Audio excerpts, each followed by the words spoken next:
Good afternoon, Mac mode, testosterone Titan. Back with some flame, excuse me. So I want to put you guys on some game real quick, right? I mentioned in one of my previous videos that I'm gonna get away from the heavy lifting, just the heavy weight, lower reps. I'm getting away from that for a while, and I'll tell you why. That's because, okay, so let's say, all right, I'm gonna give you an example. A 165-pound man, he's about 5'8" and a half, 165 pounds, 19 years old, average genetics, uh, average testosterone, endogenous testosterone production. I'm not hypogonadal, my balls work, everything's cherry. And this 165-pound man starts to exert himself to his fullest ability, right?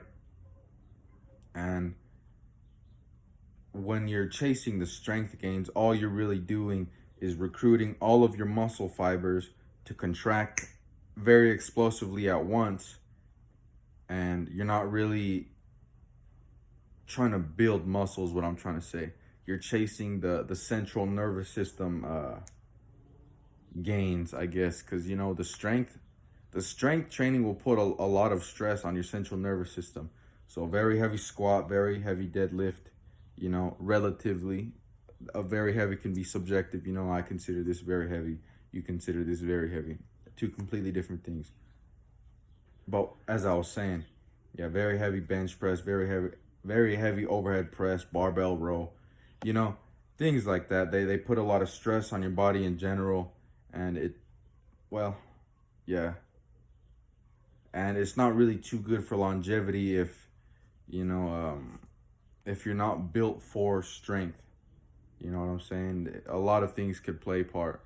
Your bone structure, your muscle insertions, tendon strength, bone density. I think I already said that. Bone structure, bone density. But yeah, a lot of things can play a part in that. So, with that being said, right, strength training, very heavy strength training is very taxing on the body. It just overall, you have to use a lot of muscle fibers and a lot of different muscle groups to complete one task: squat, deadlift, bench, overhead press, row, whatever the case may be. So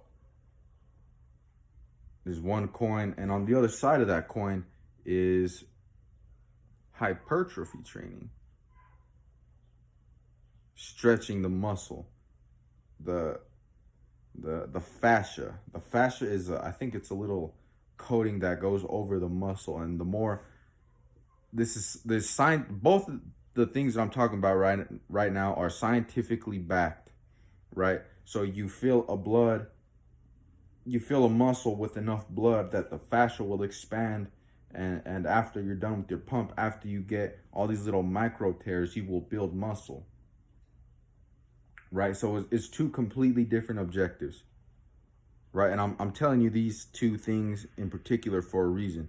So there's two different objectives: strength and building muscle.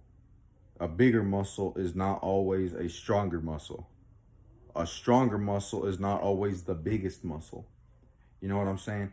So I hit the 90-pound dumbbells on the incline. I used to suck at incline. It was at 15 degrees at the gym. Yeah, 15 or 30, I can't remember. But my chest sucks. I have a shitty chest, but it's strong. Or squat. Well, relatively. It's For me, it's heavy. 225 back squat is heavy. Or front squat. But my legs suck. You know what I'm saying? 135 overhead press, but my shoulders suck. Something sucking, for lack of a better word, is subjective. Some people might think I'm not much to look at, or some people might think, wow, I'm the eyes of the prize or whatever. You know what I'm saying? So, yeah, every time I try to restrict my calories and up my energy expenditure, something on my body is always hurting. I'm natural now. I take SARMs. I'm natural. I'm taking a little nitric oxide booster and a little pump enhancer. You know, hence why I'm chasing the hypertrophy gains. Why I'm just doing more of a expanding the muscle, like getting painful pumps. The pumps I've been getting lately are insane. Well, I was at work the other day trying to screw something in. I was messing with chains, yeah, with like some come alongs and stuff like that. And, you know, like the chains are big, they're thick chains. And I was moving them and, you know, in front of my hands, in front of my face. I mean, I was like, God, they're my arms, bro. Like my forearms, like the pump I was getting in my forearms with like what? A few minutes of messing with some chains. And it was a painful pump. I was like, I better chill out, bro. Like, wow, that pump was hurting. And I pumped my back up so much yesterday. Honestly, I was doing wide grip pull-ups. I was doing seal rows, you know, dumbbell, and then I switched over to the barbell. And I'm gonna take this approach. I'm gonna grow bigger muscles, right? I know for a fact that my strength will not be where it was. I won't be as strong, relatively speaking, from where I am now. I guarantee you that, but I will be bigger, right? I'll get I'll get an appropriate mind muscle connection to whatever it is. And then once I feel that I've grown enough muscle, then I will switch back over to the strength training. And then I'll get stronger because a bigger muscle has the potential to become stronger. But you know, a stronger muscle is not always the biggest muscle. So yeah, just a little rant, you know, my plans. And yeah, I'm gonna go hit legs right now, taking some pre-workout. But until next time, have a great day.